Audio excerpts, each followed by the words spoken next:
electrolítico y electrolitos para el ENAR, ¿de acuerdo?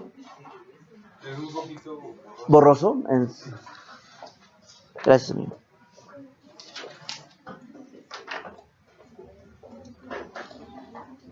Gracias.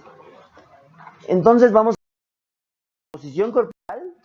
Va a tener agua corporal total. Vamos a considerar las proteínas. Vamos a considerar la grasa. Y vamos a considerar los electrolitos. En el ser humano, más o menos el 60% es agua. Esto varía. ¿El 60% de qué? Del peso corporal total. El 60% es agua y esto va a variar en función del sexo y de la edad. En el caso de los niños, esto puede llegar hasta el 70%. En el caso de los recién nacidos, incluso puede ser más. En el caso de los adultos, para los hombres en general, es del 50 al 60%, ¿no? Y en el caso de las mujeres es más o menos del 45 al 55, 50%. Entonces, el 18% va a corresponder a proteínas, el 22% va a corresponder a grasa, junto con minerales. De este 22%, 15% es grasa corporal y 7% son minerales. ¿De acuerdo? Esto es importante. ¿Por qué es importante? Porque en alguna ocasión tenemos que ver cómo el paciente o cuál es el agua corporal total del paciente. ¿De acuerdo? Muy bien. Entonces, en un hombre de 70 kilogramos, vamos a tener que de este 60% del peso corporal total, vamos más o menos a tener un 40% que es volumen intracelular y un 20% que es volumen extracelular. De este volumen extracelular, siguiendo con esta relación de porcentajes, 5% va a corresponder al plasma y 15% al líquido intersticial. Entonces este 40% equivale al volumen intracelular. Y más o menos aquí están los volúmenes para dar un total de 42 mil mililitros o 42 litros, ¿no? Que si vemos, se corresponde, ¿no? 6 por 7, 42. O sea, en un paciente o en un hombre de 70 kilogramos, por 60% son 6 por 7, 42 litros de agua corporal total. ¿De acuerdo? Agua corporal total, 60%. La evaluación del agua corporal total tiene dos aspectos importantes. Uno, la forma más fehaciente de ver los cambios del agua corporal es pesando al paciente, ¿no? Si nos preguntaran cuál es la forma más fehaciente de ver los cambios del agua corporal total, pesando al paciente. Y la volemia, que va a ser un factor que tenemos que determinar, como por ejemplo sucede en el abordaje de la hiponatremia, la volemia se va a determinar ¿cómo? Por la clínica. ¿Y qué datos clínicos me van a permitir determinar el grado o la calidad de la volemia? La frecuencia cardíaca, la presión arterial, el pulso, la uresis y la ingurgitación yugular, ¿verdad? Son datos que característicamente me van a hablar de la volemia. Cuando la frecuencia cardíaca está aumentada, cuando la TA está disminuida, cuando el pulso es débil, cuando la uresis está disminuida y cuando la ingurgitación yugular está disminuida también, pues esto me habla de franca hipovolemia. ¿Hay algún otro método además de la clínica? Entonces, conclusión, la clínica es para evaluar la volemia lo más importante. No hay, si nos lo preguntan también, no vamos a remitirnos o a estar pensando en métodos más complejos. Sí los hay, y solo cuando hay alguna duda los utilizamos. Están los métodos no invasivos, como la resonancia magnética, o como por ejemplo el ecocardiograma. En la resonancia magnética, ¿qué vemos? Pues vamos a ver el diámetro de la vena cava, y esto nos va a dar una idea de la volemia. Es un tanto sofisticado, como podrán ver. O en el ecocardiograma, la presión de la aurícula derecha nos puede dar el grado de la volemia. Esos son métodos no invasivos. Y métodos invasivos, ¿como cuál? como la presión venosa central. ¿De cuánto es la presión venosa central normal? De 8 a 12, ¿no? Entonces, de 8 a 12 centímetros de agua. Y la presión en cuña de la arteria pulmonar. La presión en cuña de la arteria pulmonar también nos habla de el grado de volemia, porque lo podemos deducir de forma indirecta. Otra consideración con respecto a la volemia es el FeNA, que es la fracción excretada de sodio. La fracción excretada de sodio, como su nombre lo indica, nos va a dar una idea de con qué avidez se está reabsorbiendo sodio a nivel renal. La forma de calcularlo es sodio urinario por creatinina sérica entre sodio sérico por creatinina urinaria. Y esto multiplicado por 100. Una forma de poder memorizarlo es siempre empieza con sodio urinario. Entonces, sodio urinario, entonces lo que sigue tiene que ser sérico por creatinina sérica entre sodio sérico por creatinina urinaria. Y esto por 100 menor a 1% me da una idea de algo o de una etiología renal y mayor a 1% de una etiología de origen renal. Lo comentamos hace un momento en el examen. Entonces, cuando es menor a 1%, me hablará de que el paciente o tiene diarrea o tiene pérdidas renales de sodio de forma importante, pero el punto es que es de origen, o sea, es perrenal, ¿de acuerdo? Bueno, en el caso de que es perrenal, más bien se refiere a pérdidas extrarrenales, ¿verdad? Y en el caso de origen renal, pues sí, ahí podemos encontrar un sodio alto. Entonces esto se corresponde con el sodio urinario, ¿verdad? ¿Cómo va a estar el sodio urinario en las etiologías perrenales? Va a estar... A ver, otra vez, razonemos. ¿Cómo va a estar el sodio urinario en las etiologías perrenales? Disminuido, ¿no? Hay mayor avidez.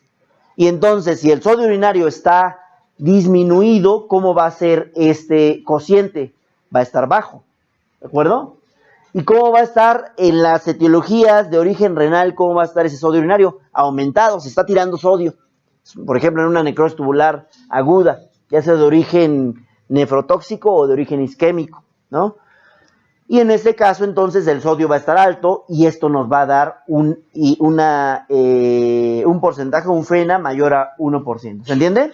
Entonces, perdón. ¿En el perrenal no se tira? En el perrenal, si tú, por ejemplo, perrenal significa que no le está llegando volumen al riñón. ¿Y qué crees que haga el organismo cuando hay poco volumen? Reabsorbe. Una de las cosas que mantiene el volumen es el agua, pero la otra es el sodio. Entonces, si me falta volumen, yo estoy reabsorbiendo sodio ávidamente, ¿verdad? Eso es en el perrenal. En el de origen renal, yo estoy tirando sodio por el riñón, ¿de acuerdo? Entonces se traduce en un FeNA mayor de 1%. ¿Queda claro? Entonces, es lo importante en este caso. Otro de los conceptos que tenemos que manejar es la osmolaridad sérica. Y aquí vamos a tener que, clásicamente se ha dicho que se calcula considerando el sodio, la glucosa y el BUN. Y que para esto hay que decir 2 veces el sodio. ¿Por qué? Porque el sodio está normalmente unido de forma por enlace iónico a un cloro. Entonces son en realidad 2 partículas que resultan del cloruro de sodio. Entonces 2 veces el sodio. Glucosa entre 18. ¿Por qué 18? Porque 1 miliosmol de glucosa equivale justamente a 18 miligramos por decilitro de glucosa. O sea, 18 miligramos por decilitro de glucosa, ¿qué valor osmolar tienen? 1 miliosmol, ¿de acuerdo? Pues por eso es entre 18. Y BUN de 2.8, porque igual, la urea tiene una composición química tal que 1 miliosmol de urea va a equivaler a 2.8 miligramos por decilitro. Pero hay algo que se llama osmolaridad efectiva. Y dado que la aportación del BUN, salvo que el paciente tuviera un síndrome urémico o algo parecido, Dado que es pobre, la osmolaridad efectiva en realidad se calcula considerando 2 veces el sodio más la glucosa entre 18. Esto en condiciones normales tiene que dar un resultado de entre 285 a 295 miliosmol por kilogramo. Como decía ayer en el examen, ¿no? También podemos expresarlo en litros, 285 a 295 milimol por litros. Cuando es en kilogramos, esto solo es una cuestión química, les encanta a los químicos señalar la diferencia. Cuando es en kilogramos se le llama osmolaridad. Cuando es en litros se le llama osmolaridad. En los líquidos corporales, la diferencia no tiene mayor importancia. ¿De acuerdo? Tenemos que considerar también la regulación del volumen y la osmolaridad. ¿Qué es lo que determina la regulación del volumen y la osmolaridad? Pues la hormona antidiurética, la renina-angiotensina-aldosterona, el cortisol, el péptido natriurético atrial como las principales moléculas. ¿Y cuál es el estímulo? ¿Cuál es el estímulo, Paco? Marco, perdón, ¿cuál es el estímulo? ¿La depresión de volumen, la hipoosmolaridad o ambas? Ambas, la hipo o la hiperosmolaridad, la depresión de volumen o la hipervolemia, ¿verdad? Pero de estas dos, como el organismo es muy sabio, de estas dos, ¿cuál es la que tiene preponderancia? El volumen, ¿verdad? El volumen es lo más importante. Tal forma que si yo estoy hipovolémico, al organismo no le importa en ese momento tanto la osmolaridad, sino lo que le importa es el volumen. Y va a mandar la señal de que tengo un poco volumen y se va a desencadenar la secreción de hormona antidiurética o del sistema renina-angiotensina-aldosterona. ¿Qué hace fundamentalmente la hormona antidiurética? Pues evita que haya diuresis, ¿de acuerdo? El alcohol, por ejemplo, inhibe la hormona antidiurética y por tanto vamos con mucha frecuencia al baño, ¿no? Cuando bebemos alcohol. El eje renina-angiotensina-aldosterona es sensible a los cambios de volumen, ¿no? A los cambios de volumen, y entonces también cuando hay una hipovolemia o cuando hay una disminución del volumen efectivo, ¿como en qué paciente? El ejemplo característico es el paciente nefrópata, ¿no? El paciente nefrópata y el paciente patópata. En el paciente patópata, por ejemplo, hay una disminución del volumen efectivo y entonces esto desencadena el eje renina-angiotensina-aldosterona. ¿De acuerdo? El cortisol y el péptido natriurético atrial tienen un papel adyuvante secundario. ¿Cuál es entonces la prioridad? Mantener el volumen sobre la osmolaridad, pero la osmolaridad también tiene un papel. Por eso cuando tenemos un plasma hiperosmolar, ¿qué tenemos? SET, ¿no? Eso desencadena SET. Hay osmoreceptores y entonces vamos a tener SET. Y cuando ya esa osmolaridad aumentada se corrige, pues ya entonces desaparece el estímulo de la SET. ¿De acuerdo? Entonces son los dos factores, el volumen, que es preponderante, pero también la osmolaridad. Y entonces tenemos que en este caso en particular, bueno, tenemos aquí dice edad, aquí dice hombre y aquí dice mujer. Y esto es para que se den una idea de cómo van cambiando las composiciones corporales, la composición corporal en función del contenido de agua corporal. A la edad de 18 a 40 años, en un hombre es de 60%. En una mujer de 50%, o sea, las mujeres tienen un poco menos de agua y un poco más de grasa. 41 a 60, 50, de los 41 a los 60 años, 50 a 60% de agua corporal total, ¿en función de qué? Del peso corporal, ¿verdad? Y en mujeres, 40 a 50. Y mayores de 60 años, o sea, en ancianos, esto se reduce a la mitad del peso corporal total, y aquí en las mujeres es del 40%. Eso solo para tener una idea de cómo va cambiando el agua corporal total en función de la edad. Los valores de los electrolitos que a continuación vamos a comentar son sodio, potasio, calcio, magnesio, bicarbonato, cloro y fosfato. ¿Cuáles son los valores normales? Van a depender de cada laboratorio. No obstante, de manera general, podemos decir que un sodio de 136 a 146 o de 135 a 145 se considera normal. ¿Y esto por qué? En función de qué decíamos, de considerar dos desviaciones estándar. Dos desviaciones estándar es lo que comprende, dos desviaciones estándar es lo que comprende, ¿qué porcentaje? El 95%. De tal forma que si yo, por ejemplo, estuviera normal, ¿no? Y tengo un sodio de 100,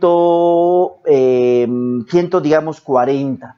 Eso estaría dentro de límites llamados normales, dentro de los valores de referencia.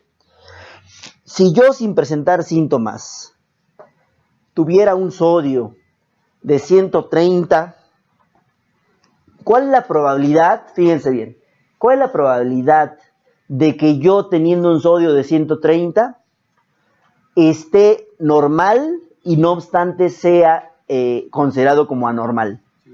5%, ¿de acuerdo? 5%, efectivamente. ¿Por qué? Porque no estoy dentro del 95%. Esa es la forma de entender la curva de normalidad. No, 5% son anormales y 95% son normales. No, lo correcto es decir que la probabilidad de que yo considere que un valor que se sale de esas dos divisiones estándar es anormal siendo normal es del 5%. ¿De acuerdo? Esa es la forma. Y lo mismo para los otros. Entonces, del potasio 3.5 a 5 milequivalentes por litro. Del calcio 4.2 a 5.2 milequivalentes. Aquí estoy hablando del calcio, ¿de qué tipo? Del milequivalentes, ¿no? Porque si hablara de miligramos, esto sería distinto, serían más o menos de 8 hasta 8, ¿no? Y el calcio ionizado es de 1.2 a... ¿El calcio ionizado se acuerdan? Más o menos de 1.2 a 2.1, 1.9. Dijimos que cuando llega a 4, incluso el paciente tiene convulsiones, ¿de acuerdo? O sea, aquí hay que pensar bien que hay que aclarar bien si estamos hablando de calcio sérico o calcio ionizado. ¿Cuál es el metabólicamente activo? El calcio ionizado. ¿Cuál es el que no tengo que corregir? El calcio ionizado. El calcio sérico lo tengo que corregir en función de la albúmina, ¿de acuerdo? Y tenemos el magnesio, que el magnesio va de 1.5 a 2.5. Algunos laboratorios en 2 de magnesio como límite inferior.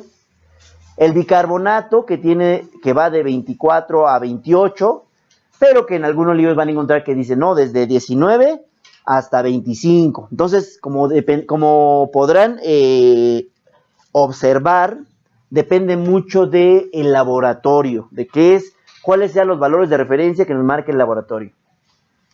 El cloro de 96 a 106 y el fosfato de 3 a 4.5 en general. ¿De qué vamos entonces a hablar? Pues vamos a hablar de hipovolemia, vamos a hablar de hiponatremia, vamos a hablar de hipernatremia, de hipocalemia, hipercalemia, hipocalcemia, hipercalcemia, hipo e hiperfosfatemia e hipo e hipermagnesemia, ¿de acuerdo? Son los trastornos hidroelectrolíticos más frecuentes y de ellos, estos 4 son los que revisten mayor importancia. Primero, ¿qué es la hipovolemia? ¿O cómo se presenta la hipovolemia? La hipovolemia va a ser un estado en donde vamos a tener mayor pérdida, vamos a tener pérdida de volumen. ¿Y por qué está determinado el volumen? Tanto por el agua como por el sodio. ¿Cuál es entonces el electrolito extracelular por excelencia? Sodio. Y entonces el sodio va a determinar buena parte del volumen. Cuando perdemos volumen, puede ser por pérdida de agua o pérdida extrarrenal de sodio, pérdida de sodio y agua renales o pérdida solo de agua. Se le llama pérdida de agua libre. Estas son las situaciones en las que podemos disminuir o presentar una disminución del volumen. La pérdida external de sodio, pues ¿cuál es la vía más frecuente? La vía gastrointestinal, con la diarrea y el vómito. También podemos perder por pulmones y piel, a través del sudor, a eso se le llaman pérdidas insensibles, ¿no? A través de la expiración y por la piel a través del sudor. Y puede también la pérdida ser a través de hemorragia. A perder células, a perder eritrocitos, al final del día estamos perdiendo agua, ¿verdad? Porque ¿qué porcentaje era intracelular entonces? Entonces, ¿quién me recuerda todo? ¿Quién me recuerda el esquema? Del 60% del peso corporal total, ¿qué porcentaje era intracelular? 40%. ¿Y qué porcentaje era extracelular? 20%. ¿Y de ese 20% cómo se dividía?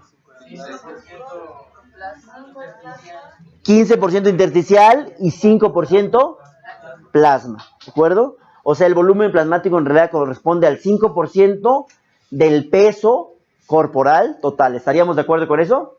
Muy bien. Entonces estas son las formas, las vías de perder de manera extrarrenal sodio y con ello volumen. Bien, otra de las preguntas que ha venido en los exámenes es la composición de los cristaloides. Y entonces tenemos glucosa, una solución glucosada al 5%, va a tener glucosa 50 gramos por litro, ¿no? Si es al 5% va a tener 50. Si es glucosada al 50% va a tener 500, ¿no? ¿Cuál es la solución glucosada que nosotros usamos, por ejemplo, cuando un paciente tiene hipoglucemia? Glucosada al 50%, ¿no? Aquí la cuestión es que a veces hay que comentar que el paciente puede tener hipoglucemia y, por ejemplo, tener antecedente de etilismo. En ese caso está contraindicado dar glucosa de forma sola. ¿Por qué? Porque se puede desencadenar una demencia de Wernicke-Korsakoff, ¿de acuerdo? Entonces la tenemos que dar con complejo B, con vitamina B, ¿de acuerdo? Porque si no podemos desencadenar una demencia de Wernicke-Korsakoff. ¿Cómo nosotros pensamos en una hipoglucemia? Por la triada de Whipple. ¿Y cuál es la triada de Whipple? Incluso vienen los MEDMATs, ¿no? Viene síntomas de neuroglucopenia, síntomas de adrenérgicos, ¿verdad? Síntomas adrenérgicos y de neuroglucopenia. Una glucosa menor a 60 y que se corrigen con la administración. Esa es la triada de Whipple. ¿Cuál es la sensibilidad para hipoglucemia cuando se presenta? Del 95% o más, ¿de acuerdo? Y en ese paciente, habitualmente, ¿qué hacemos? Pues le administramos una solución glucosada al 50%. ¿Cuánto le estamos administrando de glucosa entonces? 50 gramos si le administramos 1 litro, pero viene de... dije 50, ¿verdad? 500 gramos si les administramos 1 litro, pero viene de 50 mililitros, o sea, le estamos administrando 50 gramos, ¿de acuerdo? Glucosa solución salina al 0.9% es la llamada solución fisiológica. ¿Cuánto tiene de sodio? 154. De cloro, pues la cantidad equivalente. Están unidos de manera iónica. ¿Cuánto tiene de glucosa? Pues no tiene glucosa. ¿Cómo es con respecto al plasma? Isotónica, ¿verdad? Solución salina al 3%. ¿Se dan cuenta que va del 0.9 al 3%? En este caso, ¿cuánto tiene de sodio? 513. ¿Y cuánto tiene de cloro? 513, ¿no? Entonces, en este contexto, ¿cómo es con respecto al plasma? Hipertónica. ¿Y cuándo damos solución salina hipertónica? Bronquiolitis nebulizada. Por ejemplo, en bronquiolitis, pero es nebulizada, ¿no? Hay nebulizada y es entre otras cosas, ¿para qué?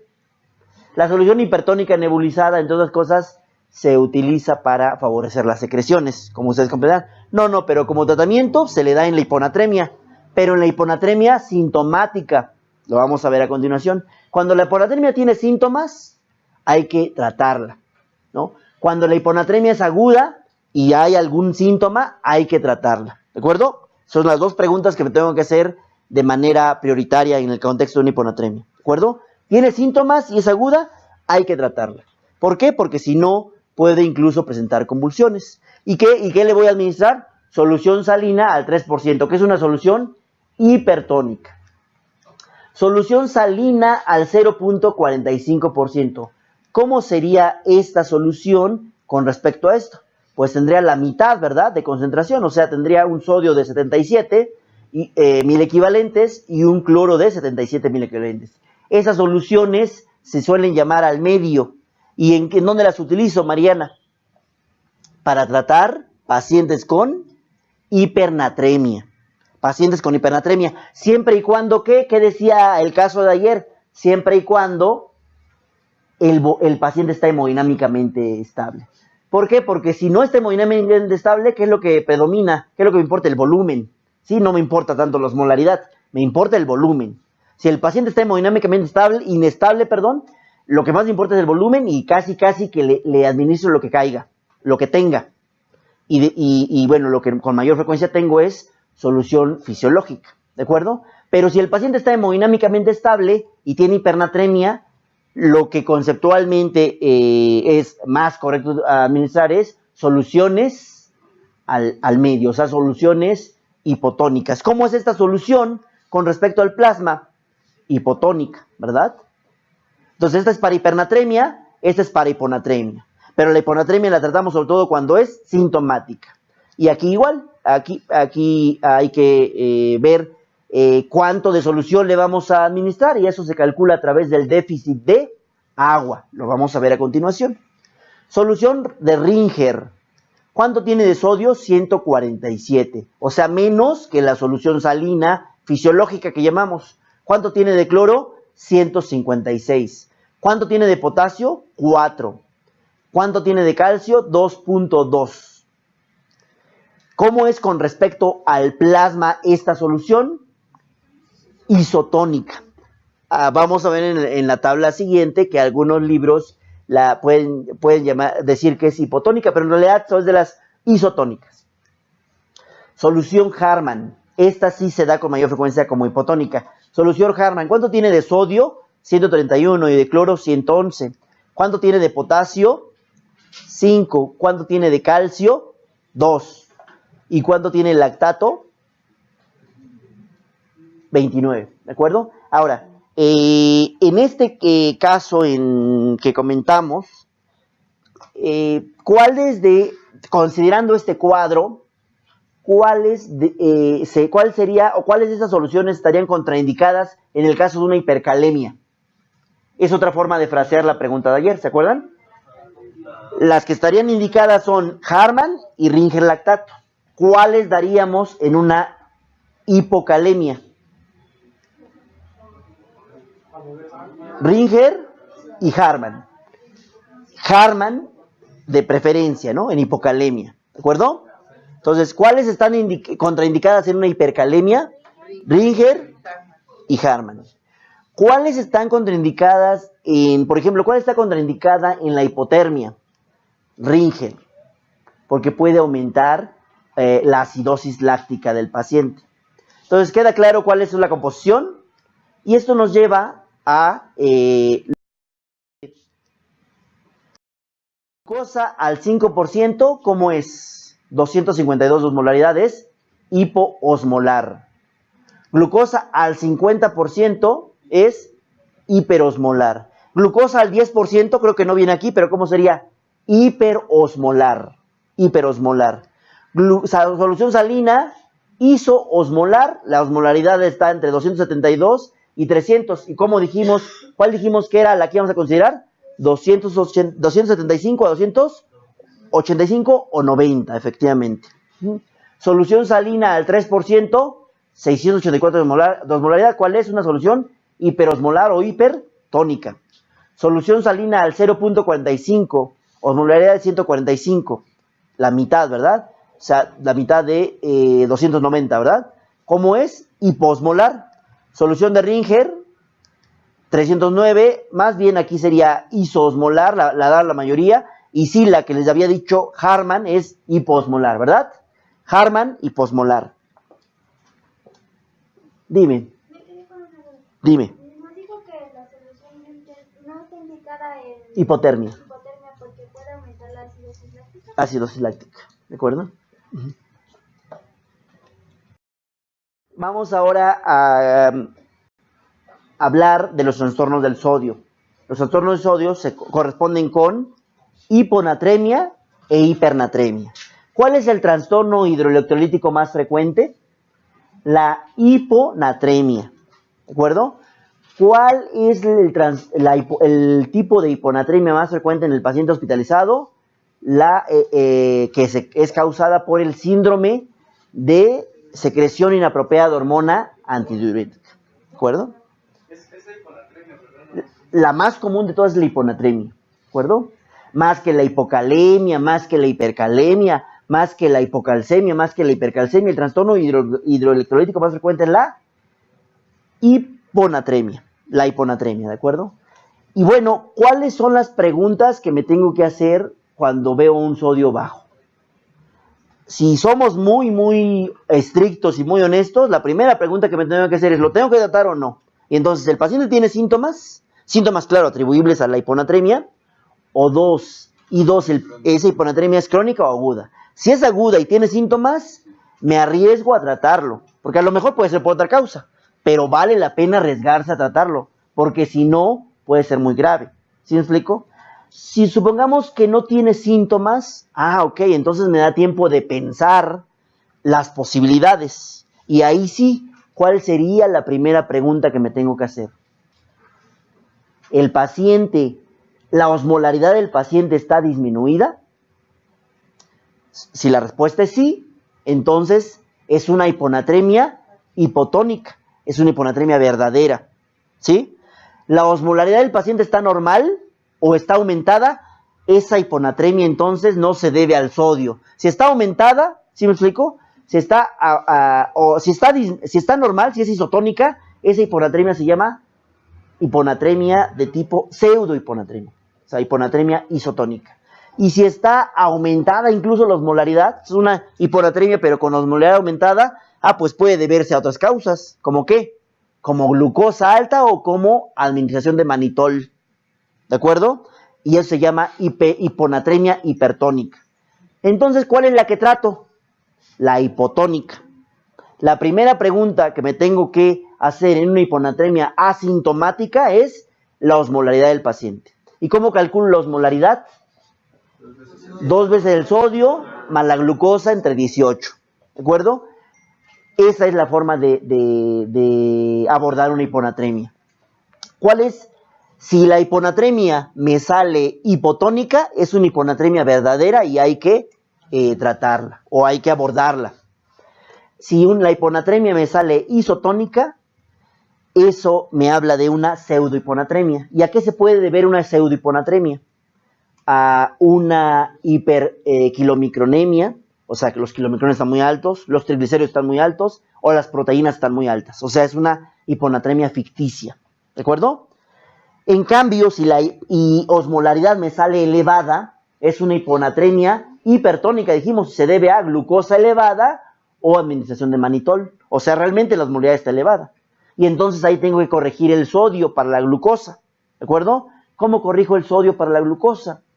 Por cada 100 miligramos de glucosa que esté elevada por arriba de 200, voy a disminuir el sodio, voy a aumentar el sodio 1.6, ¿de acuerdo? 1.6, ¿queda claro? Por cada 100 miligramos de glucosa, miligramos por decilitro de glucosa que esté aumentada por arriba de 200, tengo que aumentar el sodio 1.6 para corregir ese sodio, ¿de acuerdo? Entonces, esto es lo que se tiene que considerar. Entonces, ¿cuál es la primera pregunta que me hago en una hiponatremia? ¿Tiene síntomas o no tiene síntomas? Si no tiene síntomas, ¿cuál es la siguiente pregunta? ¿Qué osmolaridad tiene? Si la osmolaridad está disminuida, entonces sí es una hiponatremia que necesita abordaje. Si la osmolaridad está normal, es una pseudohiponatremia. Y si la osmolaridad está aumentada, puede deberse a hiperglucemia o a administración de manitol, ¿de acuerdo? Sería el abordaje. La siguiente pregunta, en el caso de la hiponatremia hipotónica, o sea, esta que me interesa, ¿cuál es? ¿Cuál es la calidad de la volemia del paciente? ¿Está normal? ¿Está aumentada o está disminuida? Si está normal, ¿cómo le llamamos a esa hiponatremia? Hiponatremia hipotónica euvolémica. ¿Y cuál es la principal causa? SIAD, síndrome de secreción inapropiada de hormona antidiurética. A continuación voy a decir otras causas. Digamos, esto es como el abordaje antes de pasarle las diapositivas para que ustedes vean las posibles causas. Si la hiponatremia, siendo hipotónica, tiene un volumen disminuido, es una hiponatremia hipotónica hipovolémica. ¿Cuál es la principal causa? O pérdidas extrarrenales, como diarrea, o pérdidas renales, ¿de acuerdo? De sodio. Y como dijimos que cuando perdemos sodio, perdemos también volumen. ¿Estamos de acuerdo? Esa sería una hiponatremia hipovolémica hipotónica. ¿Y cómo podemos saber cuándo uno u otro? Midiendo el sodio urinario. Si sale menor a 20, es de pérdidas extrarrenales. ¿Estamos de acuerdo? Volumen. Si sale mayor a 20, eso es de pérdidas renales. ¿Queda claro? Y finalmente, si la hiponatremia, siendo hipotónica, es hipervolémica, ¿en qué pensaría? Pues en una hiponatremia llamada dilucional. ¿Y cuáles son los estados que cursan con hipervolemia e hiponatremia característicamente? Insuficiencia cardíaca, síndrome nefrótico, insuficiencia renal aguda o enfermedad renal crónica, ¿de acuerdo? Más la crónica.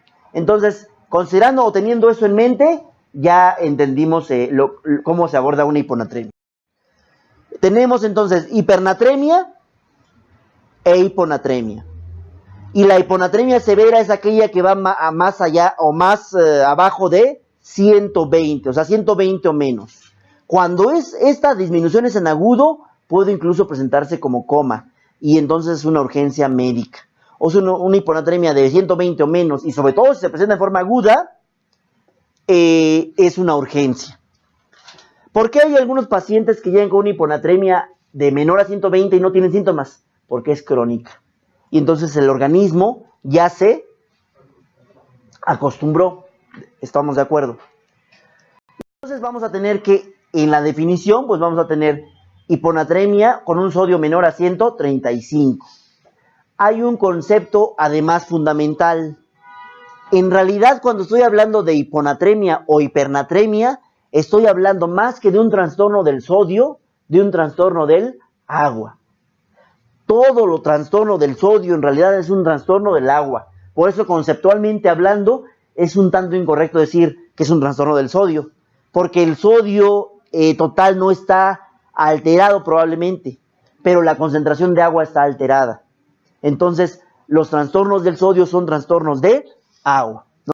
Concepto, los trastornos del sodio son en realidad trastornos del agua. Esto es una situación que siempre hay que considerar. Y entonces tenemos que la hiponatremia afecta a pacientes hospitalizados, a ancianos, en terapia intensiva o a neuroquirúrgicos. Y esto va de la mano con la principal causa de hiponatremia en pacientes hospitalizados, que dijimos que era SIAD, síndrome de secreción inapropiada de hormona antidiurética. Y decimos SIAD por sus siglas en inglés, ¿verdad? Y entonces tenemos, ¿cuáles son las manifestaciones clínicas en un paciente con hiponatremia? Para empezar, para que tenga hiponatremia tiene que ser aguda, ¿no? O tiene que ser muy importante. Y son cefalea, náusea, vómito, letargia, mialgia, sopor o coma. ¿Con qué se puede complicar? Con convulsiones, con coma, con paro respiratorio, daño cerebral permanente y edema cerebral. ¿Cuál es la complicación o una de las complicaciones más graves de la hiponatremia aguda? Edema cerebral. ¿Cuál es una complicación de la corrección de la hiponatremia? Mielinolisis pontina. Entonces, el edema cerebral es la complicación de la hiponatremia aguda. La mielinolisis pontina es una complicación de la corrección de la hiponatremia. E incluso, si este edema cerebral condiciona hipertensión endocraniana, puede haber herniación.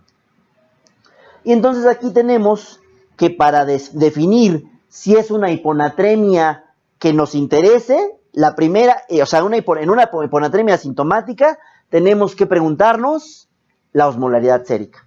Y la osmolaridad la calculamos 2 veces el sodio más la glucosa entre 18. Aquí les puse la fórmula general, pero la osmolaridad efectiva es 2 veces el sodio más la glucosa entre 18, ¿no?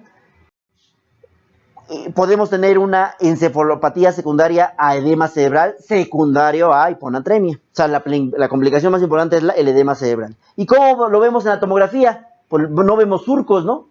No hay surcos cerebrales porque hay edema cerebral, ¿de acuerdo? Esto se puede ver en la hiponatremia aguda grave, ¿verdad? Y si corregimos una hiponatremia, sobre todo si es crónica, si la corregimos muy rápido, entonces eso me podrá llevar a una mielinitis pontina, ¿de acuerdo? ¿Y cómo se manifiesta la mielinitis pontina? Como tetraparesia. El paciente se queda tetraparético o tetrapléjico, ¿de acuerdo? Y entonces, en el abordaje, tenemos un sodio menor a 120, confusión, convulsiones, coma, choque, ¿verdad? Y tenemos que descartar pseudohiponatremia. ¿Cuál dijimos que era la pseudohiponatremia? ¿Por hiperproteinemia o por hiperlipidemia? O tenemos que descartar que no sea con una hipertonicidad, en cuyo caso se debe a manitol o a glucosa, ¿de acuerdo? Y tenemos también que evaluar la osmolaridad. Entonces, en conclusión, paciente con hiponatremia asintomática, mido o me pregunto cuál es la osmolaridad. ¿Está disminuida? Es una hiponatremia hipotónica y por tanto amerita estudio. La siguiente pregunta es la volemia. ¿Y cómo determino la volemia? Dijimos, Natalia, por la frecuencia cardíaca, por la uresis, por la presión arterial, por la ingurgitación yugular, ¿de acuerdo? Entonces, dependiendo de ello voy a ponerle qué apellido: euvolémica, hipovolémica o hipervolémica. ¿Cuál es la más frecuente de todas? La hiponatremia hipotónica euvolémica. Y la causa más frecuente de esta es la SIAD. Bueno, en pacientes hospitalizados, claro está, pacientes hospitalizados. En pacientes en general depende mucho la etiología y depende mucho el grupo etario. En niños puede ser diarrea, en adultos puede ser el consumo crónico de diuréticos, ¿no? Pero pacientes no hospitalizados. Entonces, descarto pseudohiponatremia, que es con la hiperlipidemia e hiperproteinemia. O si es hiperglucemia, no es tanto una pseudohiponatremia, sino es más bien una hiponatremia hipertónica, ¿de acuerdo?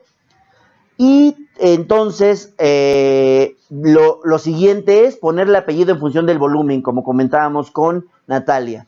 Si es normal, se va a deber cuáles son las 3 principales patologías a pensar si el volumen extracelular, o sea, el volumen, la volemia es normal, SIAD, hipotiroidismo e insuficiencia suprarrenal. Esas son las 3 patologías que hay que. Insuficiencia suprarrenal, hipotiroidismo y SIAD, ¿de acuerdo? Hiponatremia hipotónica euvolémica. ¿Cuáles son las 3 patologías que ustedes pensarían en una hipernatremia hipotónica hipervolémica? Insuficiencia cardíaca, síndrome nefrótico, insuficiencia renal crónica. Muy bien. ¿Los pacientes con cirrosis pueden también causar con hiponatremia de este tipo? Sí, ¿verdad? ¿Cómo se llama también esta hiponatremia? Hiponatremia dilucional. Y esta, ¿qué nos falta? Con disminución del volumen.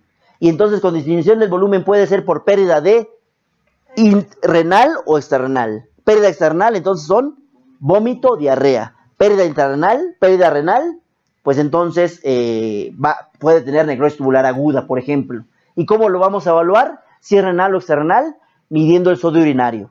Si el sodio urinario es mayor a 20, ¿qué concluimos? Renal. Si es menor a 20, está absorbiendo o reabsorbiendo de forma ávida y por tanto es de origen extrarrenal. Muy bien. Hipervolémica, principales causas, como bien comentaban: cirrosis, insuficiencia cardíaca, insuficiencia renal, síndrome nefrótico. Normovolémica, SIAD, insuficiencia suprarrenal, hipotiroidismo, déficit de cortisol, que podría entrar acá, neoplasias, ¿no? Y fármacos. Neoplasias, pulmón, característicamente en el examen nos pueden poner un caso, como han venido en los ejemplos de cáncer de pulmón, ¿no? De cáncer de pulmón de células pequeñas. Y entonces ¿qué va a secretar ese cáncer de pulmón en células pequeñas? Hormona antidiurética. Por tanto, nos va a dar... ¿Mande? ¿Mande? ¿Es hormona antidiurética? Es una hormona antidiurética. Esa sí es hormona antidiurética. ¿Sí? No es PTH-like. No es como la PTH-like. De acuerdo, buena pregunta, ¿no? Y la hipovolémica es vómito, diarrea, diuréticos y quemaduras. ¿De acuerdo? Son los que cursan normalmente con hiponatremia hipovolémica. Les comentaba yo que, por ejemplo, en el caso del paciente que corre maratones, ¿no? ¿Qué hace? ¿Qué tipo de hiponatremia hace? A ese paciente que corre maratones le dice, no, tú cada kilómetro tienes que estar tomando agua. Y las bolsitas que dan en los maratones, ¿los han visto? Es agua y tiene poca sal.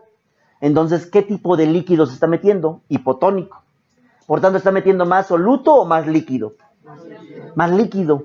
Entonces, ¿está perdiendo volumen el paciente? No, pues lo está recuperando. Es una hiponatremia euvolémica. Pero, ¿va a ser hipotónica o no?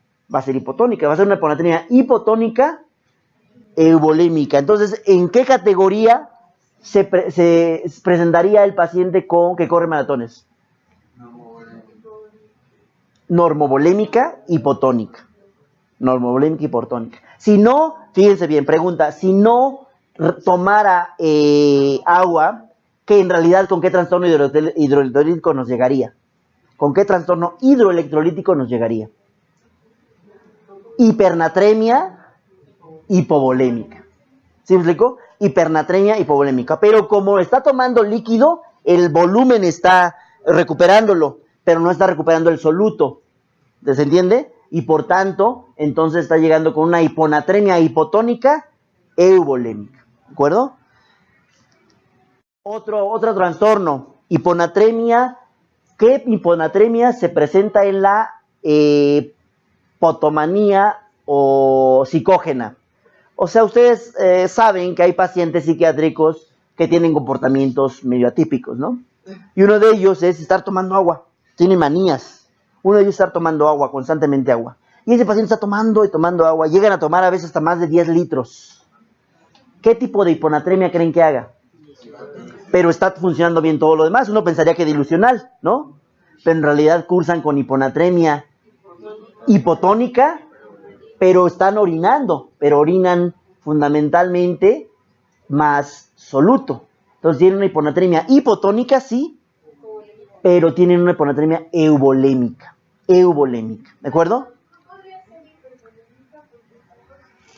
Claro, pero está bien del riñón. Entonces el riñón trata de compensarse. Podría ser, pero lo más frecuente, y acá decimos, sobre todo con fines de examen, ¿verdad?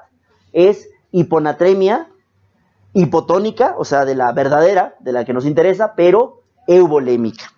El paciente con la potomanía por cerveza, el paciente que toma grandes cantidades de cerveza, ¿qué tipo de hiponatremia hace? Pues también este tipo de hiponatremia hace una hiponatremia hipotónica euvolémica, ¿de acuerdo? Dentro de la hiponatremia, porque ya vimos las principales causas, ¿no? Esas últimas que les estoy diciendo son más raras. Dentro de la hiponatremia hipotónica hipovolémica, ¿cuáles son las principales causas? Diarrea con vómito o pérdida renal, necrosis tubular. Pero causas más raras, ustedes van a escuchar algo que se llama síndrome perdedor de sal. No se conoce bien la causa, se presenta en el paciente posoperado y lo que pasa es que, como su nombre lo indica, está perdiendo sal. ¿Y cómo creen que va a estar entonces? Pero también está perdiendo volumen. Entonces, ¿cómo creen que va a estar el sodio bajo? Hiponatremia hipotónica. ¿Y cómo va a estar el hipovolémica? Pregunta de examen nacional, ¿cómo diferencio una hiponatremia en el síndrome perdedor de sal del síndrome de secreción inapropiada de hormona antidiurética? Por la pura volemia, en el caso les van a decir, si es euvolémica, entonces es un SIAT.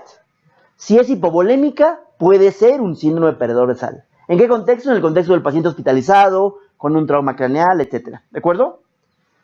Y entonces tenemos hiponatremia, para el otro apellido es volumen extracelular aumentado, volumen extracelular normal o volumen extracelular depletado, ¿verdad? Hipovolémico, euvolémico, hipervolémico.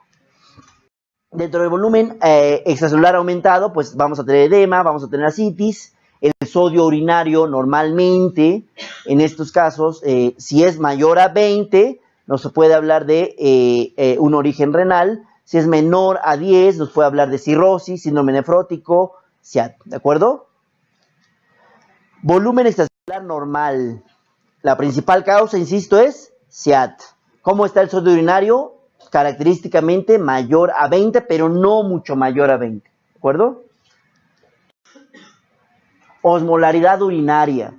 Si la osmolaridad urinaria es mayor a 300 miliosmol por kilogramo, o sea, está, digamos, cerca de lo normal, es insuficiencia suprarrenal, hipotiroidismo o SIAD. Si es menor a 300, la que llamamos polidipsia psicógena, porque está entonces aquí orinando mucho volumen, ¿estamos de acuerdo? Entonces está diluyendo la orina. Esta sería una forma. Es un tanto más específico, probablemente no se los pregunten en el examen, pero si hacen el ejercicio seguramente van a tener una comprensión mejor del tema. Y entonces, SIAD o SIAD-BP, en realidad, como se le conoce, es SIAD, ¿no? Síndrome de secreción inapropiada de hormona antidiurética. ¿Cuáles son las posibles causas? Pues, un aumento de la sensibilidad, producción ectópica, ¿como en qué caso? Como en el SIAD de pulmón, ¿verdad? Sección incompleta del tallo, puede haber osmotato de reajuste o ajuste del osmotato, así se le conoce. Serían algunas otras causas. Dime. ¿La diabetes insípida puede ser causa de hiponatremia? La diabetes insípida, tanto con fines de examen como para la vida, es fundamentalmente causa de hipernatremia. Hipernatremia. Estás orinando una orina muy, ¿qué? Muy diluida. Entonces estás dejando sodio. Ahí sucede lo contrario. Y entonces, ¿cuál es el trastorno hidroelectrolítico? Hipernatremia. Diabetes insípida, hipernatremia. ¿De acuerdo? Y aquí les presento a la arginina vasopresina o hormona antidiurética. Entonces tenemos, considerando esto, pseudohiponatremia, osmolaridad normal o incluso aumentada. Hiponatremia verdadera, hiposmolar, pérdida de sodio, incremento de agua. El ejemplo típico, SIAD. Hiponatremia hiposmolar, entonces tenemos, puede ser por pérdidas, hiposmolar puede ser por pérdida de volumen, entonces tenemos gastrointestinales o tegumentarias renales. Incremento de agua, puede ser polidipsia, potomanía, vasopresina, hipotiroidismo, deficiencia de glucocorticoides. Incremento de sodio, cirrosis hepática, síndrome nefrótico. O sea, aquí el volumen, ¿cómo va a estar? Aumentado. Aquí el volumen, ¿cómo va a estar? Normal. Aumenta el agua, pero en realidad el volumen está normal, ¿de acuerdo? Y aquí el volumen, ¿cómo va a estar? Bajo. Bajo, normal y aumentado. Potomanía, pues son estos pacientes que muy frecuentemente por un trastorno psiquiátrico consumen grandes cantidades de agua. Insuficiencia suprarrenal primaria, ¿no? ¿Cuál es una de las causas? Es enfermedad autoinmune, puede ser también por tuberculosis, estamos hablando del Addison, ¿verdad? Adrenalitis por VIH, adrenalitis por VIH, hemorragia por MEDS, hiponatremia e hipercalemia. ¿Qué trastorno hidroelectrolítico? Si se acuerdan, incluso lo corrigió él, ¿verdad? Cuando Auric dio el tema, ¿qué trastorno hidroelectrolítico se presenta en pacientes con Addison? Hiponatremia, ¿de qué tipo? Hipotónica, eubolémica. Son los tres principales causas son SIAD, hipotiroidismo y Addison. Insuficiencia suprarrenal. Hipercalemia o hipocalemia. Hipercalemia. Y acidosis o alcalosis metabólica. Acidosis metabólica. Incluso alguno de ustedes le rebatió muy acertadamente, ¿no? No, es acidosis metabólica. Y él decía que alcalosis metabólica, ¿se acuerdan? Y es acidosis metabólica. ¿Cuál causa con alcalosis metabólica? El síndrome de Cohn. El síndrome de Cohn, que sería lo contrario, ¿no? Un adenoma a nivel de suprarrenales. Y aquí es insuficiencia suprarrenal. Y vamos a ver la hiperpigmentación característica de las mucosas. Cómo están hiperpigmentadas. Las palmas, las mucosas o los sitios como los pezones, las manos. Aquí esto ¿qué es? Esto es distinto. ¿Esto cómo se llama? Vitiligo, ¿no? Y aquí vemos otro tipo de hiperpigmentación. Esto no es Addison. Esto lo pongo para que vean la diferencia. ¿Sí? Aquí sí, normalmente la hiperpigmentación en el Addison también afecta cicatrices. ¿Estamos de acuerdo? En esta diapositiva. Finalmente, la hiponatremia, bueno, no finalmente, pero continuando con el volumen celular depletado. El sodio urinario, si es mayor a 20, me va a hablar de un origen renal. Si es menor a 10, menor a 20, pero con mayor frecuencia menor a 10, es de un origen extrarrenal, o sea, vómito y diarrea. El tratamiento, pues se va a tratar la enfermedad de base, como puede ser insuficiencia cardíaca, renal, hepática, y se puede dejar restricción de líquidos, ¿de acuerdo? ¿Cuál dijimos que era un tratamiento para la hiponatremia? Solución hipertónica, ¿no? ¿Al qué? Al 3%. Ese, ¿para la hiponatremia de qué tipo? Sobre todo sintomática. Entonces el tratamiento va a tener que ver con las enfermedades de base, como si son de pérdidas renales, pues voy a tratar la diarrea, renales, si es por diuréticos, puede ser por vómito, pues reponer lo que esté vomitando el paciente e inhibir, si es necesario, el vómito. También puede haber, en este caso, hipocalemia y alcalosis metabólica. En este caso, ¿en qué pensaría? En enfermedad de Addison. Bueno, en la enfermedad de Addison cursa con hipocalemia, hipercalemia, ¿no? Entonces, ¿qué pensaría en hipocalemia, en alcalosis metabólica? En una enfermedad de Kohn, ¿no? Enfermedad de Kohn, ¿de acuerdo? Enfermedad de Kohn. ¿El Addison con qué cursa entonces? O sea, entonces, ¿el Addison con qué cursa? Hiponatremia, hipercalemia y acidosis metabólica. Y el síndrome de Kohn, que es un adenoma en suprarrenales, ¿con qué cursa? Hipernatremia, hipocalemia y alcalosis metabólica. Así es, muy bien.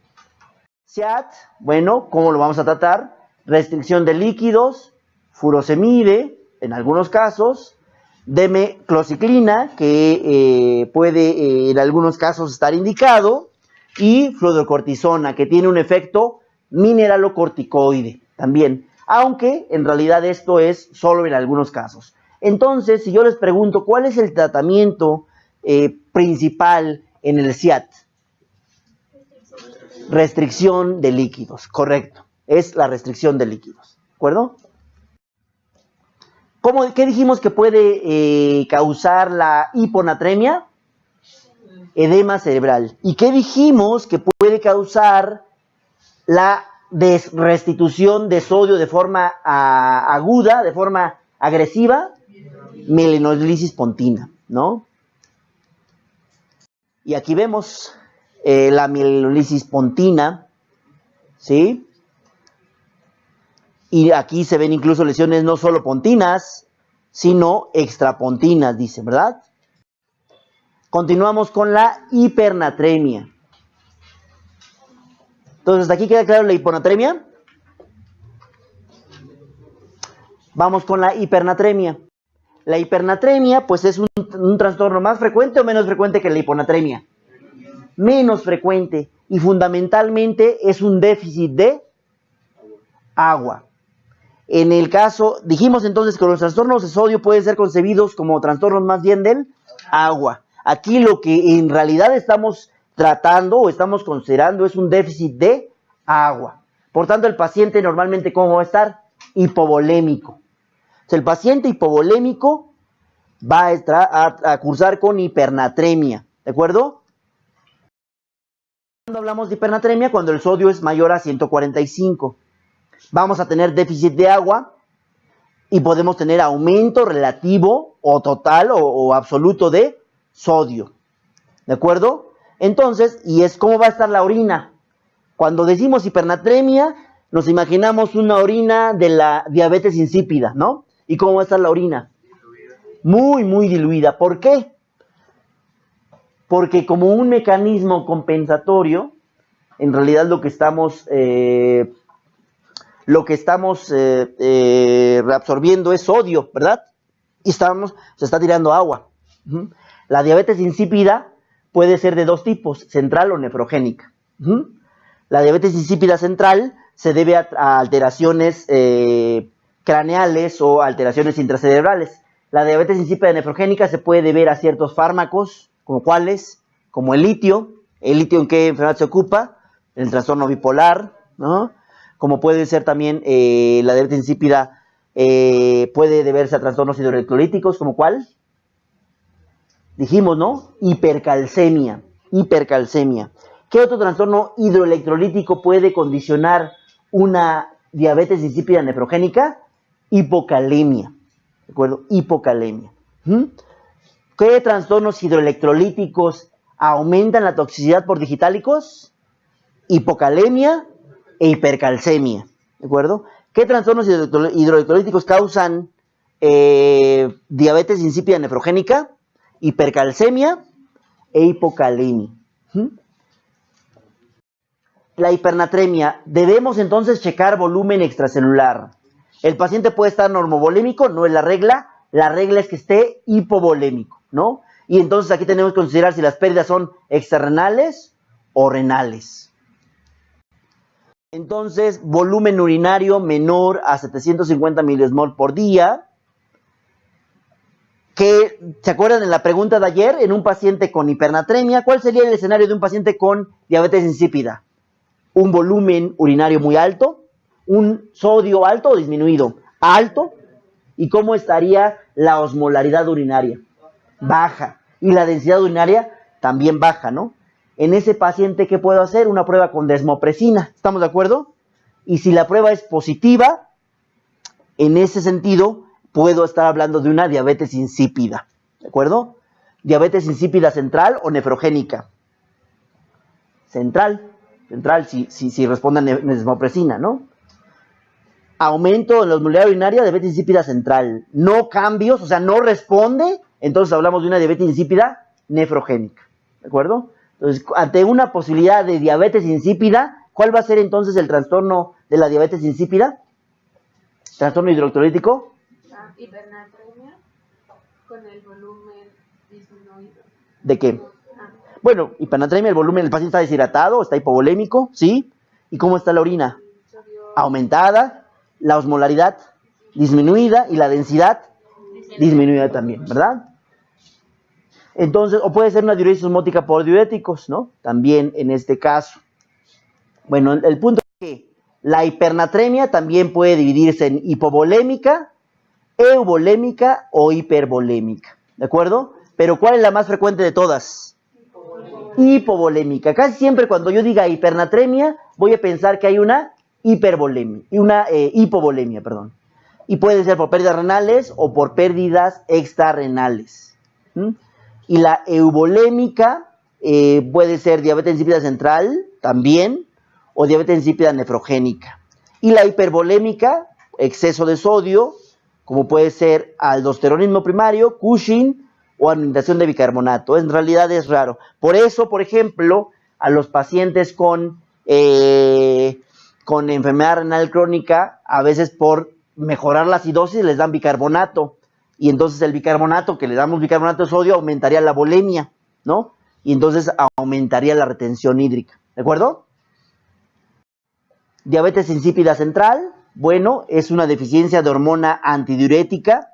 Se presenta en tumores celares, paracelares, también se presenta en traumatismo craneoencefálico, ¿sí? Posoperado, pacientes posoperados, puede ser idiopática o puede ser autoinmunes. También puede haber anticuerpos antivasopresina. Con mucha frecuencia, la diabetes insípida de origen central se asocia a pacientes posoperados o neuroquirúrgicos, ¿no? Normalmente, así también se le llama, en realidad carece de importancia el epónimo, ¿de acuerdo? Y bueno, todas estas alteraciones se pueden presentar con diabetes insípida central y con hipovolemia y con alteraciones a diferentes niveles, ¿de acuerdo?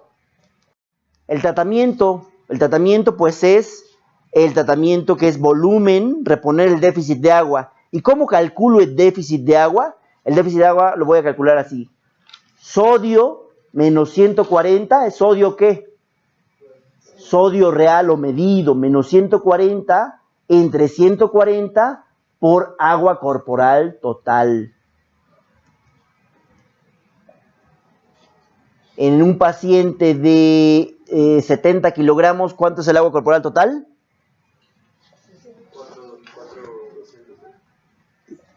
42 litros, ¿no? 70 kilogramos por 60%, 42 litros, ¿de acuerdo?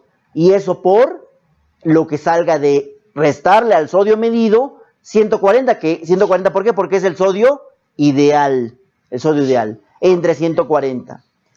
El déficit de agua, este déficit de agua debe corregirse a las 48-72 horas. Es la forma en que tratamos la hipernatremia, porque me está traduciendo déficit de volumen, ¿de acuerdo? Es el sodio medido en, o sea, sérico. Es el sodio sérico medido menos 140 entre 140. Y eso por agua corporal total. Depende si es una mujer, depende de cuánto pese y si sea mujer o hombre, ¿de acuerdo? Por eso se expresa así. Y este déficit debe corregirse en 48-72 horas. Continuamos con el potasio. Entonces hasta aquí hiponatremia e hipernatremia. ¿Les queda claro? Es lo que fundamentalmente va a venir en el examen. Y entonces tenemos que considerar las principales causas de hiponatremia, el SIAT. La primera pregunta que me hago es si tiene síntomas o no tiene síntomas. Si tiene síntomas lo trato. Si no tiene síntomas, entonces me pregunto cómo está la osmolaridad. Si la osmolaridad está disminuida, entonces requiere mayor estudio. Y me pregunto a continuación cómo está la volemia. Si es euvolémica, pues puede ser hipotiroidismo, insuficiencia suprarrenal o SIAT. Si está hipovolémica, es diarrea o es necrosis tubular aguda o alguna afección renal. Si está aumentado, la volemia es nefrótico, ascitis, cirrosis, insuficiencia cardíaca. ¿De acuerdo? En el caso de la hipernatremia se debe a un déficit de volumen y normalmente tengo que pensar en reponer ese volumen. Tengo que considerar si el paciente tiene criterios de diabetes insípida y si es en el escenario. Si encuentro con ciertos criterios como los que mencionaron, que son hipernatremia, déficit de volumen, orina concentrada, densidad disminuida, orina concentrada dije, ¿verdad? Orina diluida, osmolaridad urinaria disminuida, densidad disminuida, entonces pienso en diabetes insípida central, o puede ser nefrogénica, le hago una prueba con vasopresina, si responde, ese paciente tiene diabetes insípida central, si no responde, tiene diabetes insípida nefrogénica, y puede ser medicamentos, o pueden ser ciertos trastornos hidroelectrolíticos, ¿no? Eso es importante. Y bueno. ¿Sodio mayor a 20 es extrarrenal? Sodio urinario mayor a 20 es de origen renal. Sodio urinario menor a 20 está renal. Hacemos un pequeño ejercicio de entenderlo para que se nos olvide con menor probabilidad, ¿no? Y es, si yo tengo volumen bajo, ¿qué es lo que va a hacer? Y ello incluye sodio y agua. ¿Qué es lo que va a hacer el riñón para compensarlo? Va a retener sodio. Y entonces en la orina, ¿cómo va a estar? Bajo. ¿De acuerdo? Si en cambio el riñón no está teniendo un buen desempeño, estoy perdiendo sodio por riñón, en ese caso el sodio urinario va a estar aumentado. Como puede ser en la necrosis tubular aguda. El potasio es el ion intracelular más abundante, es el ion intracelular por excelencia, así como el sodio es el ion extracelular por excelencia, ¿de acuerdo? 98% está en este compartimiento, el extracelular, y en el extracelular está el 2%. Tiene funciones importantes, de las más importantes es servir en el potencial de membrana. La concentración de potasio en el plasma menor a 3.5 se dice que es hipocalemia. Y puede haber niveles, una hipocalemia leve es de 3.5 a 3, o sea, menor a 3.5 a 3, moderada de 3 a 2.5 y grave menor a 2.5. ¿Por qué es importante esto? Porque los síntomas se van a correlacionar con el nivel de potasio. ¿Cuáles son algunas posibles causas? Pues igual, podemos perder potasio. ¿Por dónde? Por la diarrea, por la vía gastrointestinal o a nivel de riñón, ¿de acuerdo? Entonces también la medición de potasio urinario va a ser una opción va a ser una medida que vamos a considerar. La hipocalemia puede estar dada fundamentalmente por disminución del ingreso, como puede ser en la inanición, en el alcoholismo, en la anorexia nerviosa, en redistribución celular, como en trastornos ácido-base. ¿Cuál es el trastorno que hace que el potasio salga de la célula? Acidosis, ¿no? Entonces puede ser por disminución en el consumo o por redistribución. En el caso, por ejemplo, de la acetoacidosis diabética, ¿cuál es el mecanismo por el que el paciente hace hipercalemia? Por la acidosis. Y ahí característicamente es el principal responsable. Normalmente esto es cierto, lo que comento es cierto, sobre todo cuando la acidosis no está dada por ácidos orgánicos, pero también se puede presentar cuando está dada por ácidos orgánicos. ¿En la acetoacidosis diabética hay ácidos orgánicos o no? ¿Sí? ¿Cuáles son? El acetoacetato y el beta hidroxibutirato. Tenemos que considerar pérdidas renales, entonces hay mayor secreción de potasio, o tenemos que considerar pérdidas externales, vómito, diarrea, esto nos resulta familiar, ¿verdad? Aplica para el sodio y también para la hipocalemia, succión nasogástrica o fístula enterocutánea. Los pacientes con una fístula pueden tener pérdidas muy importantes. Por otra parte, dentro de las renales, podemos tener mayor flujo distal, pueden ser los diuréticos, ¿no? Puede haber mayor secreción de potasio, ¿como en qué caso? Como en el hiperaldosteronismo primario. Si se asocia a un adenoma, dijimos que se llama síndrome de Cohn. Y causa con hipocalemia, o cursa con hipocalemia, ¿cierto o falso?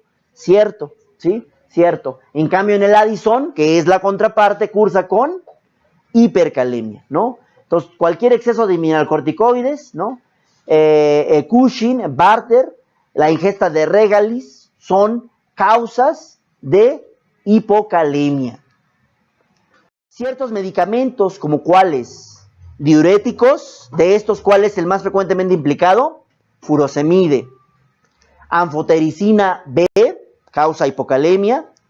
Cisplatino, esteroides, ¿por qué? Por su efecto mineralocorticoide. Y penicilina y derivados, esos causan también hipocalemia. La heparina, ¿qué causa? ¿Hipocalemia o hipercalemia? Hipercalemia. El Bactrim o trimetoprim con sulfamethoxazol, ¿qué causa? Hipercalemia. ¿De acuerdo? Puede ser también por redistribución celular, y aquí puede estar dada tanto por, como decía Alex, por la acidosis metabólica, o bien ciertos fármacos como los beta agonistas van a favorecer la redistribución. En el caso de la acidosis, va a favorecer la distribución hacia afuera. ¿Sí me explico? Esa hipercalemia, quiero decir, a nivel sérico va a estar aumentado. Y en el caso de los beta-agonistas, van a meter potasio. Por tanto, un tratamiento plausible para la hipercalemia, ¿cuál sería? Beta-agonistas. Beta-agonistas, ¿verdad? Entonces, pero esto en el contexto de una hipercalemia. Pero a ver, un paciente tratado con metiljantinas, o con inhibidores de fosfodiesterasa, o con, como puede ser, por ejemplo, dentro de las metiljantinas, teofilina, o con beta-agonistas como salbutamol, ¿puede presentarme como efecto adverso hipocalemia? Sí, hecho es un efecto adverso, hipocalemia, ¿de acuerdo? Entonces, esta es otra causa, ¿no? Como efecto adverso de ciertos fármacos. Manifestaciones clínicas, bueno, pues vamos a tener que van a empeorar el vómito. Vamos a tener la repercusión electrocardiográfica, que se va a traducir como ondas T deprimidas, o incluso las llamadas ondas U, ¿de acuerdo? Las llamadas ondas U. y pueden aumentar el vómito. Puede haber algo que se llama parálisis periódica.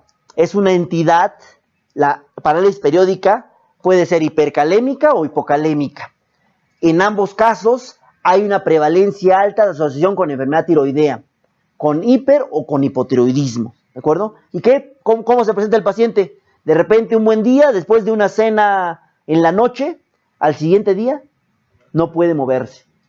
Me ha tocado ver pacientes así que no pueden moverse, son llevados incluso en ambulancia porque ya no pueden moverse, tienen como si fuera digo, en general, pensando como si fuera un Guillain-Barré, ¿sí? Pero, o sea, llegan con una parálisis completa, se llama parálisis periódica hipocalémica, solo que no es ascendente, y los reflejos también, y además, otra forma de diferenciarlo es que difícilmente comprometen los músculos respiratorios. ¿El Guillain-Barré sí puede comprometer los músculos respiratorios? Sí. Sí, entonces, se llama parálisis periódica hipo o hipercalémica. Ahorita estamos hablando de la hipocalémica. Manifestaciones clínicas, entonces, si el paciente, además de tener hipocalemia, cursa con hipertensión, ¿en qué tengo que pensar? Pues puede ser en un hiperaldosteronismo primario. Y entonces tengo que descartar un tumor. Tengo que hacerle un estudio de imagen. O también puede ser un Cushing. Si tiene otros datos de síndrome Cushing, pues ya tengo el diagnóstico, ¿no? Y si tiene, hipertensión, también puedo pensar en hipertensión renovascular. ¿De acuerdo? Dentro de los datos electrocardiográficos tenemos ondas U, que son estas, ondas T aplanadas, alteraciones del segmento ST y QT largo, ¿no? Al final del día, el paciente puede tener una arritmia grave al final. Entonces, el diagnóstico es, tengo el paciente con hipocalemia, ok, tengo un paciente con hipocalemia, veo qué tan frecuente es y qué tan importante es, de acuerdo al nivel, y si tiene síntomas. Si no tiene síntomas, entonces puedo darme el tiempo para medir el potasio urinario. Si está menor a 25, entonces pienso en pérdidas gastrointestinales. Si está mayor a 25-30, entonces pienso en pérdidas renales. ¿Cuál es la causa más frecuente en el contexto o en general? Pérdidas gastrointestinales, ¿no? Pérdidas gastrointestinales. ¿Cuál es la causa más frecuente de hipocalemia en el niño? Pérdidas gastrointestinales manifestadas como vómito y diarrea. ¿Qué trastorno hidroelectrolítico empeoraría una hipocalemia? Una alcalosis metabólica, ¿sí? La alcalosis metabólica empeora la hipocalemia, ¿de acuerdo? Y se convierte eso en un círculo vicioso. La alcalosis metabólica empeora la hipocalemia, ¿de acuerdo? ¿Y cuál empeora la hipercalemia? La acidosis metabólica, ¿no? La acidosis metabólica. Entonces, ¿qué trastorno hidroelectrolítico empeora la hipocalemia? Metabólica. La alcalosis metabólica. ¿Qué trastorno hidroelectrolítico se suele asociar a hipocalemia refractaria? Hipomagnesemia. Si yo tengo un paciente con hipocalemia que no responde a la administración de potasio, tal vez el paciente de forma concomitante tenga magnesio bajo. Entonces, en todo paciente con hipocalemia refractaria hay que pensar en hipomagnesemia, ¿de acuerdo? Pérdidas gastrointestinales, diarrea, laxantes, adenoma velloso, vómitos. Característicamente el adenoma velloso, el del que les hablé ayer, cursa con hipocalemia. Dentro de las pérdidas renales, tensión arterial baja, hipertensión arterial, y para ello determinamos renina, ¿no? Normal o alta, hipertensión renovascular, tumor secretor de renina, síndrome de Cushing. Renina baja aldosterona, y aldosterona, ¿en qué pensaríamos aquí? Hipertensión arterial, determina renina. Renina baja y aldosterona, ¿en qué pensaríamos ahí? ¿Hiperaldosteronismo primario? ¿Cuál? Hiperaldosteronismo. Hiperaldosteronismo primario, ¿de acuerdo? Muy bien, hiperaldosteronismo primario. Y como posibilidad, un tumor o síndrome de Cohn. Muy bien. ¿Se le llama hiperaldosteronismo primario es igual a síndrome de Cohn? No. Bipolar. El hiperaldosteronismo, que es el hiperaldosteronismo primario, que se debe a un tumor en su paranal, concretamente un adenoma, a eso se le llama síndrome de Cohn. No, el secundario, ¿cuál es? El secundario es el que se presenta en el paciente con cirrosis, por ejemplo. ¿Sí me explico? El paciente con cirrosis cursa con hiperaldosteronismo secundario. Claro, porque pues, no llega a la volemia efectiva. Así es, cursa con hiperaldosteronismo secundario. Y por tanto, ¿cuál es el tratamiento en estos pacientes? Espironolactona, que bloquea la aldosterona. Entonces, ejemplo característico del hiperaldosteronismo primario, cuando es por adenoma, enfermedad de Cohn. Hiperaldosteronismo secundario, cirrosis, ¿no? Sí, es frecuente. Entonces, el tratamiento es prevenir complicaciones, corregir el déficit y minimizar las pérdidas. Tratar la etiología. Normalmente, cuando la hipocalemia está a este nivel, hablamos de un déficit del 10%, a este nivel del 15%, y cuando hablamos de un potasio de 2 a 2.4, hablamos de un déficit del 20%, ¿de acuerdo? Y normalmente lo que tenemos que hacer es calcular el déficit de potasio. ¿Cómo calculamos el déficit de potasio? El déficit de potasio lo calculamos restando el potasio sérico, el potasio medido, menos el potasio ideal, eso por el agua corporal total, ¿de acuerdo? Por el agua corporal total. El tratamiento, pues si es un déficit mínimo, va a ser aumentar el aporte dietético. ¿Y en qué alimentos encontramos el potasio? Plátano, uvas secas, jitomate, ¿verdad? Si el déficit está entre 2.5 y 3, ¿cómo, perdón? Jitomate. Dije jitomate, ¿no? Ok. Intolerancia, bueno, pero ¿cuál es el problema de darlo por vía oral? La intolerancia gástrica, ¿no? Produce demasiada dispepsia. Entonces, a estos pacientes a veces hay que darles potasio por vía intravenosa, ¿de acuerdo? El potasio menor a 2.5, con frecuencia sí puede poner en peligro la vida y puede llevarnos a todo esto. Y como puede llevarnos a todo esto, entonces lo que hacemos es la reposición por vía intravenosa. Hipercalemia, ¿no? La hipercalemia, de manera análoga, va a estar dada por incremento en los ingresos o por disminución de la excreción de potasio. Dijimos que siempre que vayamos a administrar potasio, ¿qué tenemos que preguntarle al paciente? Si está orinando, ¿de acuerdo? Y entonces las manifestaciones clínicas normalmente, como regla general, se dice que se presentan cuando un potasio está por arriba de 6.5. Y cuando hay manifestaciones electrocardiográficas, a eso se le llama calocitosis. Una hipercalemia con calocitosis es una urgencia absoluta. Hay que tratar a ese paciente. ¿Cuáles son esas manifestaciones electrocardiográficas? Ondas tepicudas, bloqueo de tercer grado, ¿sí? Y alteraciones en la repolarización. El tratamiento, bueno, el tratamiento va enfocado a varios blancos. Uno de ellos es ¿cuál? Alterar o más bien normalizar o proteger a la membrana. ¿Y cómo puedo proteger a la membrana? Con gluconato de calcio. Gluconato de calcio. Otra forma es aumentando la excreción de potasio. ¿Y cómo puedo hacer eso? Con diuréticos. ¿Qué diurético emplearía? Furosemide.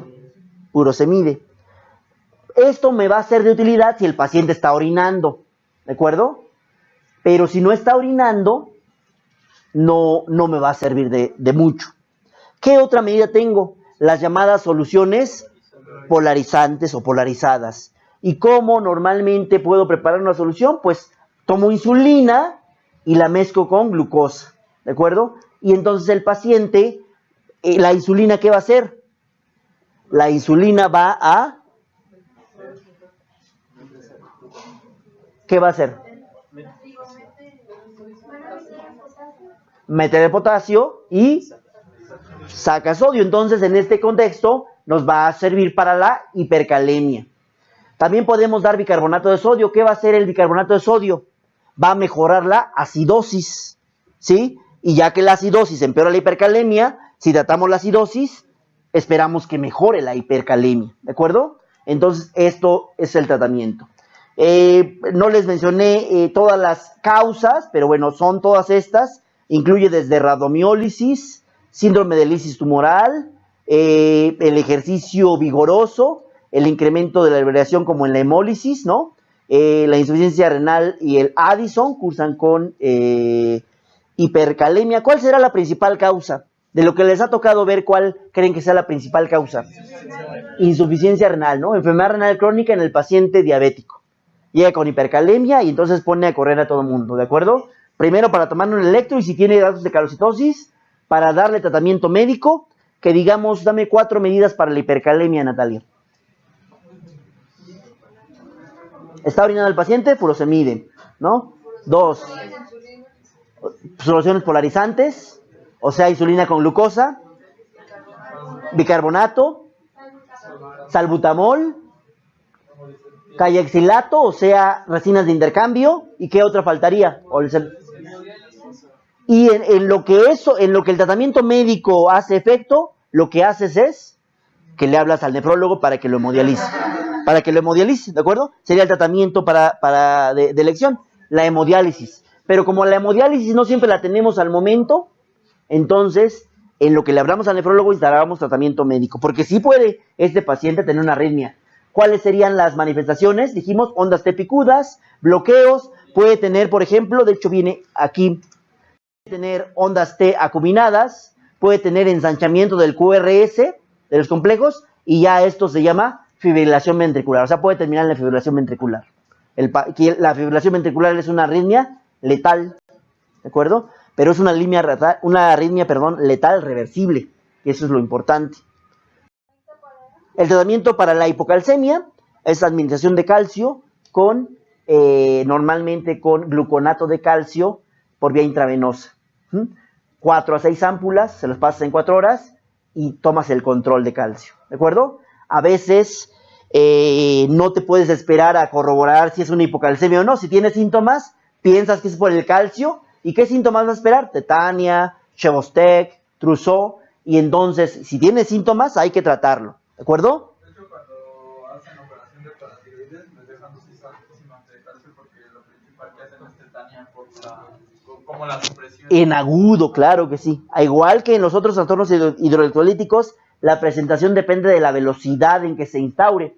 Y efectivamente, como es en agudo en hipocalcemia, pueden hacer tetania, efectivamente. Aquel paciente que se opera de paratiroides, decíamos, y que después de esto presenta una reabsorción importante de calcio y por tanto hace una hipocalcemia, ¿cómo se llama eso? Síndrome de hueso hambriento, ¿de acuerdo? Y bueno, tenemos a Chevostec, así lo exploramos.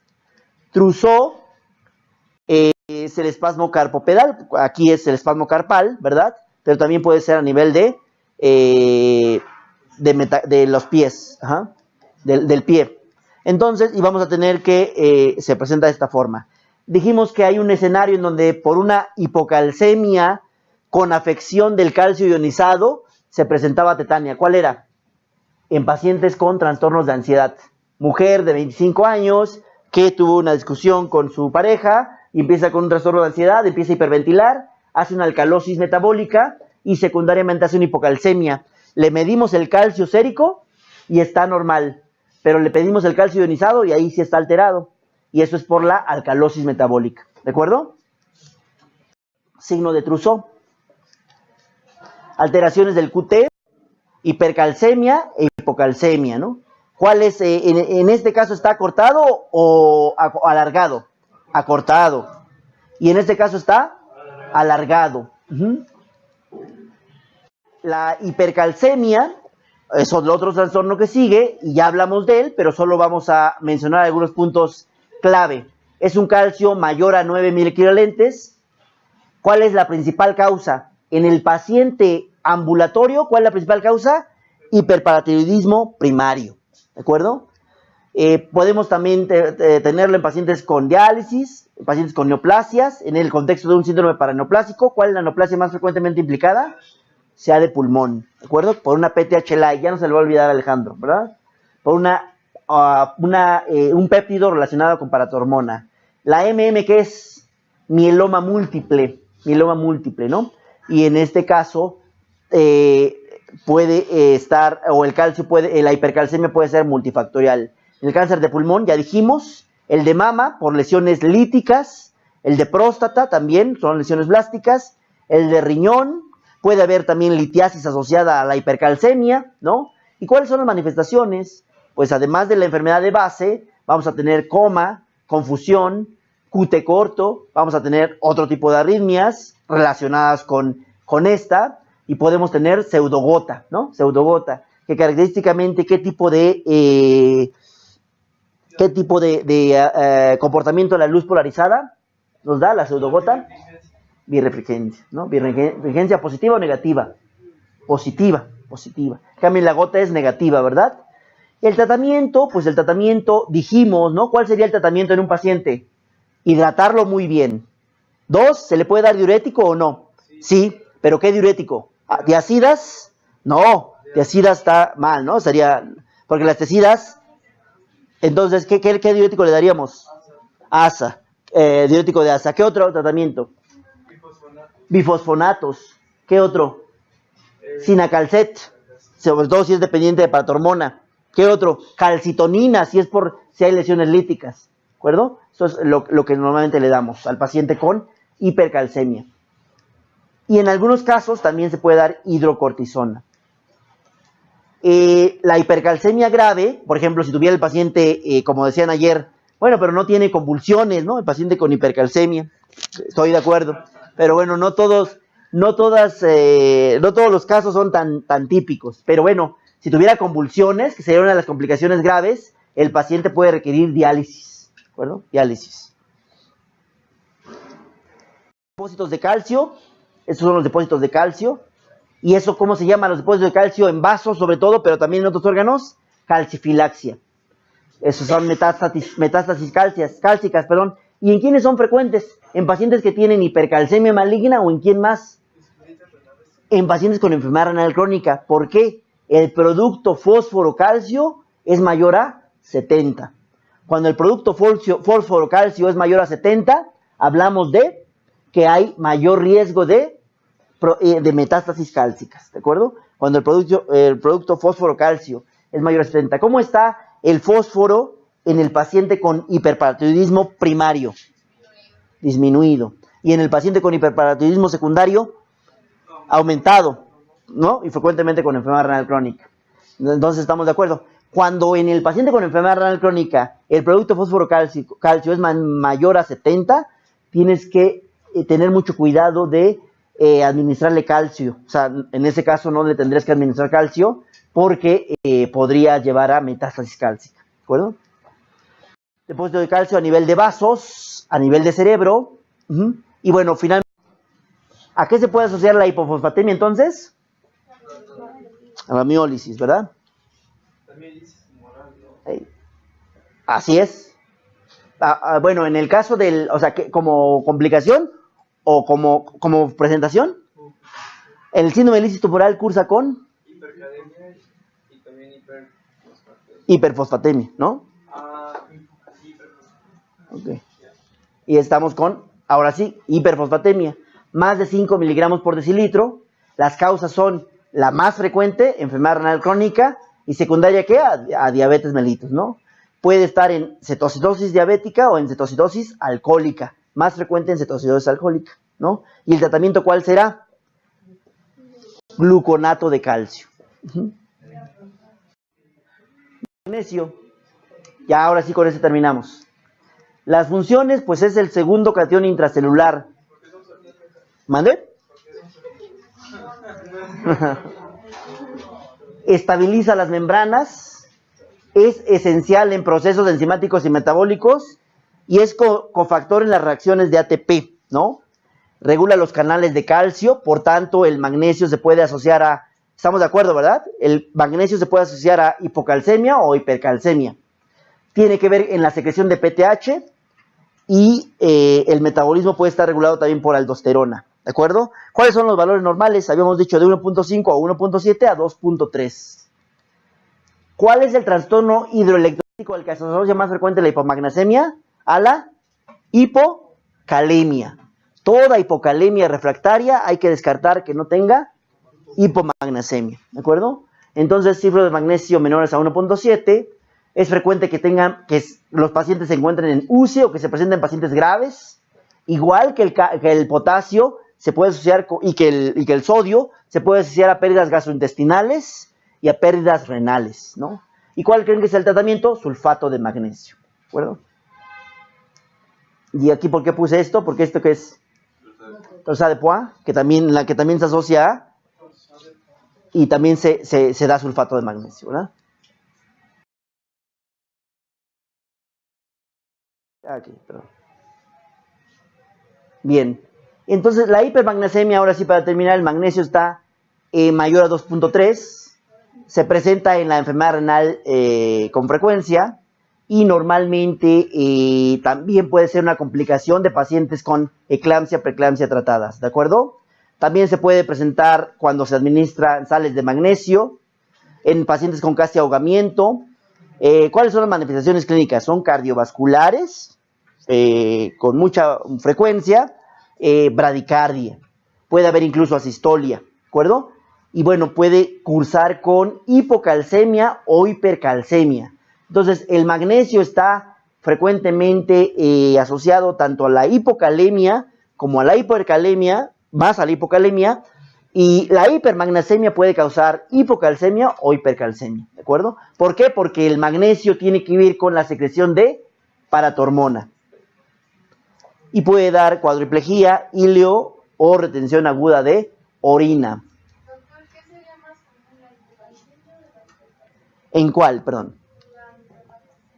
Ok, la hipermagnesemia más frecuentemente se asocia a hipocalcemia, pero también se puede asociar a hipercalcemia, ¿de acuerdo? El tratamiento, pues se tiene que tratar la causa o enfermedad de base, se tiene que restringir el aporte, ¿no? Se debe inducir diuresis, ¿ja? Se puede dar furosemide, se puede dar gluconato de calcio, ¿no? Se puede hemodializar al paciente y se pueden dar soluciones polarizadas. O sea, es un poco parecido a lo que hacemos con la hipercalemia, hipercalemia. Y sería todo, ¿no? ¿Alguna duda, algún comentario?